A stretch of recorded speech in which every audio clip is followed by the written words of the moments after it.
Bismillahirrahmanirrahim. Nama saya Muhammad Salman Al-Farizi. Saya berasal dari kota Tangerang. Saya akan menjelaskan materi tentang komponen-komponen kurikulum. Jadi, kurikulum merupakan jantung dari pendidikan karena kurikulum menentukan jenis dan kualitas pendidikan. Oleh karena itu, kurikulum harus disusun dan disempurnakan dengan perkembangan zaman. Jadi hal ini sejalan dengan Undang-Undang Nomor 20 Tahun 2003 tentang Sisdiknas pasal 35 dan 36 yang menekankan perlunya peningkatan standar nasional. Pendidikan sebagai acuan kurikulum serta berencana dan berkala dalam rangka mewujudkannya tujuan pendidikan nasional. Atas dasar itu pula di Indonesia sudah beberapa kali mengalami perbaikan kurikulum. Dan pada saat sekarang ini pendidikan di Indonesia dihadapkan dengan kurikulum pada saat waktu kurikulum 2013 pada tanggal 15 Juli tahun 2013 siap untuk diimplementasikan. Nah, selanjutnya, komponen merupakan bagian-bagian yang saling bekerja sama sehingga tercipta dan suatu sistem yang utuh.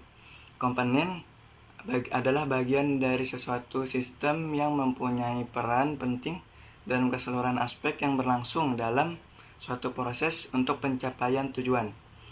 Suatu kurikulum harus memiliki kesesuaian atau relevansi. Kesesuaian meliputi dua hal. Pertama, kesesuaian antara kurikulum dengan tuntutan, kebutuhan, kondisi, dan perkembangan masyarakat. Kedua, kesesuaian antara komponen-komponen kurikulum, yaitu antara tujuan, proses, isi, dan evaluasi. Ada seorang ahli pendapat dalam menetapkan komponen kurikulum. Ada yang mengemukakan 4 komponen kurikulum dan ada yang mengemukakan kurikulum itu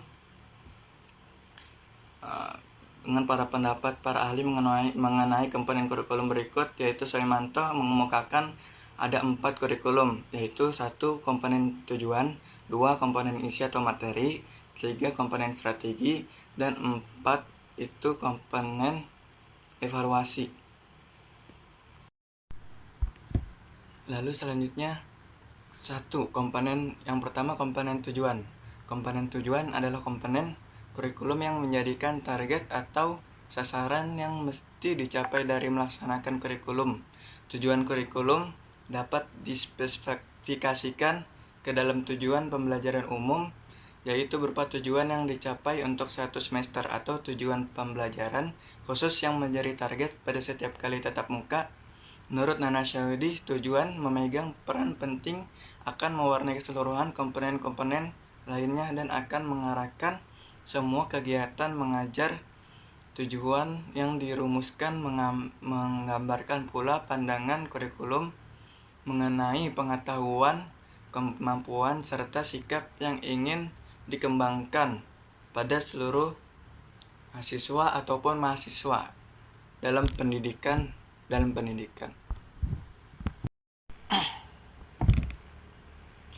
Lalu yang selanjutnya 2, isi atau materi. Setelah rumusan, tujuan direncanakan dan didokumenkan, maka komponen kedua yang harus dirumuskan adalah isi materi sebagai bahan ajar. Konten atau isi materi yang ditulis pada kurikulum menempati posisi yang penting dan turut menentukan kualitas hasil pendidikan.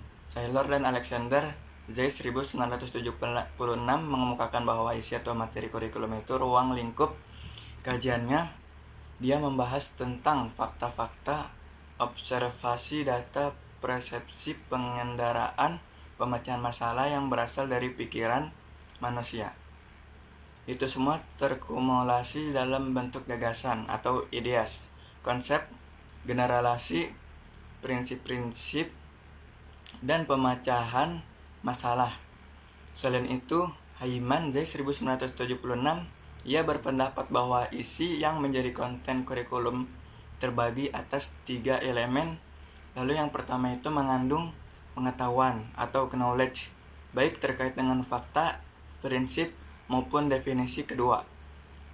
Keterampilan dan proses ruang lingkupnya meliputi kalistung, membaca, menulis, dan menghitung. Hasil dari proses tersebut adalah keterampilan berpikir kreatif dan kritis, mampu melakukan pengembalian keputusan, dan mampu melakukan komunikasi. Lalu ketiga adalah nilai atau values. Elemen ketiga ini kajiannya meliputi moral, etika, atau estetika. Lalu ketiga, proses atau strategi. Pembelajaran strategi pembelajaran mempunyai kedudukan yang strategi dalam kajian studi kurikulum. Menetapkan strategi merupakan langkah ketiga setelah menetapkan tujuan dan isi materi bahan ajar. Strategi yang tepat akan mempermudah untuk mengantarkan pencapaian tujuan pembelajaran. Strategi merupakan salah satu cara dalam menyampaikan materi supaya para peserta didik lebih cepat memahami terhadap materi yang disampaikannya. Selain itu juga suasana kelas kondusif, hidup gembira dan menyenangkan. Dalam dunia pendidikan banyak istilah yang digunakan dalam menetapkan atau menentukan cara penyampaiannya materi, seperti istilah metode atau teknik pendekatan, model, dan strategi pembelajarannya. Sujana 1988 berpendapat bahwa strategi pembelajaran itu merupakan tindakan dari guru dalam melaksanakan pembelajaran melalui cara tertentu untuk mencapai tujuannya. Nah, pembelajaran yang telah dirumuskan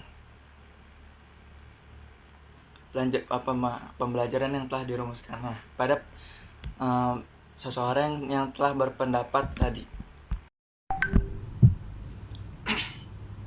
Lalu yang selanjutnya, yang keempat, yang terakhir adalah evaluasi, merupakan komponen keempat dari pengembangan kurikulum, dan pembelajaran evaluasi mempunyai kedudukan yang penting terutama dalam menentukan keberhasilan kegiatan pendidikan pembelajaran.